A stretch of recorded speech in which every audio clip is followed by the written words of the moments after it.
నా తరపున ధన్యవాదాలు. పోలీస్ డిపార్ట్మెంట్ వారు దయచేసి సహకరించగలరు సార్.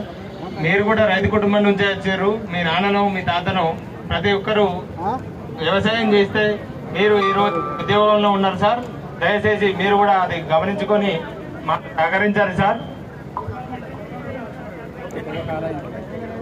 రేవంత్ రెడ్డి గారి ప్రభుత్వం వచ్చిన తర్వాత 2 లక్షల రుణమాఫీ డిసెంబర్ 9నే ఇస్తానన్నారు.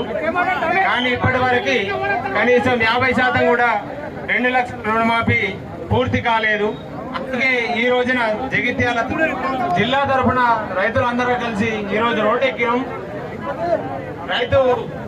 రైతులందరి పక్షాన దయచేసి 2 లక్షల రుణమాఫీని వెంటనే అమలు చేయాలి. అలాగే రైతు భరోసా నిధులను వెంటనే విడుదల చేయాలని రైతాంగం తరఫున వేడుకుంటున్నాను. ఈ అవకాశం